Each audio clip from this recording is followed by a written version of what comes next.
ಕಮ್ಲಿ,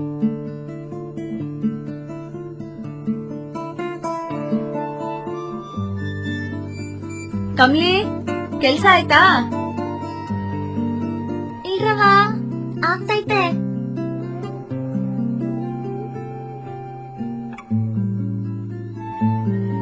ದೀಪು, ಬಿಸಿಲಾಗ ಆಡ್ಬೇಡ, ಒಳಗೆ ಇರು. ಜ್ಯೋತಿ ಮಿಸ್ಸು ನಮ್ಗೆ ಕತೆ ಹೇಳಿದ್ರು. ಏನ್ ಗೊತ್ತಾ? ಒಂದೂರಲ್ಲಿ ಒಂದ್ ಅಜ್ಜಿ ಇದ್ರಂತೆ. ಆ ಅಜ್ಜಿಗೆ ಇಬ್ಬರು ಮೊಮ್ಮಕ್ಕಳು. ಒಬ್ಬನ ಹೆಸರು ಪುಂಡ, ಇನ್ನೊಬ್ಬನ ಹೆಸರು ಗೊಂಡ. ಆ ಅಜ್ಜಿ ತುಂಬಾ ಒಳ್ಳೆಯವರು. ದಿನ ಮೊಮ್ಮಕ್ಳು ಕತೆ ಹೇಳ್ತಿತ್ತು. ಊರಲ್ಲಿರೋ ಪ್ರಾಣಿ ಪಕ್ಷಿಗೆಲ್ಲ ಊಟ ಹಾಕ್ತಾ ಇತ್ತು. ಅದ್ರಲ್ಲಿ ಒಂದ್ ಗುಬ್ಬಚ್ಚಿಗೆ ಅಜ್ಜಿ ಕಂಡ್ರೆ ತುಂಬಾ ಇಷ್ಟ. ಅಜ್ಜಿ ಮೊಮ್ಮಕ್ಳ ಜೊತೆ ಗುಬ್ಬಚ್ಚಿಗೂ ಊಟ ಹಾಕ್ತಿತ್ತು, ಕತೆನೂ ಹೇಳ್ತಿತ್ತು. ಅದ್ರಲ್ಲಿ ಪುಂಡನ್ಗೆ ಗುಬ್ಬಚ್ಚಿನ ಹಿಡಿಬೇಕು ಅಂತ ಆಸೆ. ಆದ್ರೆ ಗುಬ್ಬಚ್ಚಿ ಹಾರೋಯ್ತು. ಆಗ ಅಜ್ಜಿ ಹೇಳ್ತು, ಪಕ್ಷಿನ ಹಿಡಿಬಾರ್ದು, ಅದಕ್ಕೆ ಹಿಂಸೆ ಆಗುತ್ತೆ.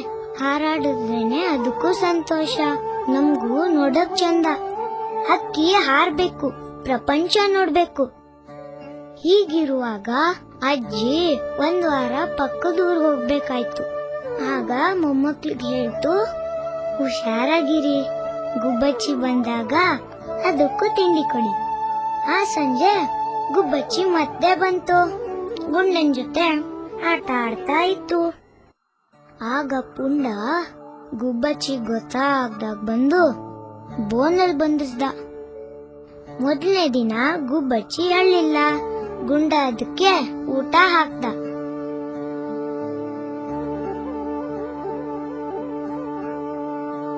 ಆದ್ರೆ ಎರಡನೇ ದಿವಸ ಪುಂಡ ಗುಬ್ಬಚ್ಚಿ ತಿನ್ನೋ ಕಾಲ್ಗೆ ಕಲ್ಲು ಹಾಕಿ ಅದನ್ ಕಡ್ಡಿಯಿಂದ ಚುಚ್ಚಿ ಗುಬ್ಬಚ್ಚಿನ ಅಳಿಸ್ದ.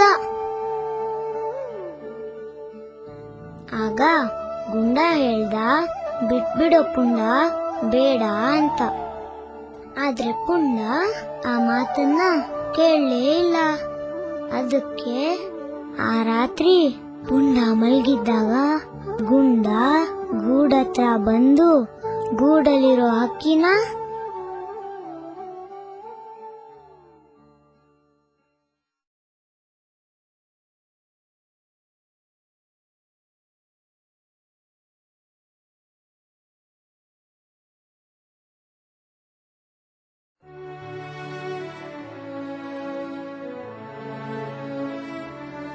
Birds, flowers and children.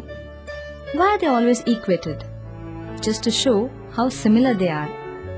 Innocent, cute, honest, playful, chirpy and full of life. Every child is born with the same inherent rights. Right to live, right to play, right to a secure childhood, right to education, right against exploitation, and a right to a livelihood among all others. The United Nations Convention on Child Rights was a historic one. It was the first to open to the world the state of children and how their rights were being violated. It was during this convention that the countries of the world signed a pact to safeguard the interests of a child and its rights. The convention attempted to outline a standard premise for the child rights movement. 1 out of every 6 children are child laborers. Today, there are more than 250 million child laborers around the world, with Africa recording the highest incidence of child labor. 1 out of every 4 children are victims of child abuse, be it physical, emotional or sexual. More than 278 million children are used as prostitutes around the world. A child, if exploited, does not know his right to raise his voice against it. He does not know of the legal provisions in the Constitution that safeguards his interests. If this problem is rooted out, a major fraction of the battle is won. Each one of us need to work towards a better future for children. We need to change as a society to support those children whose rights have been exploited. ಹಕ್ಕಿ ಹಾರೋಯ್ತು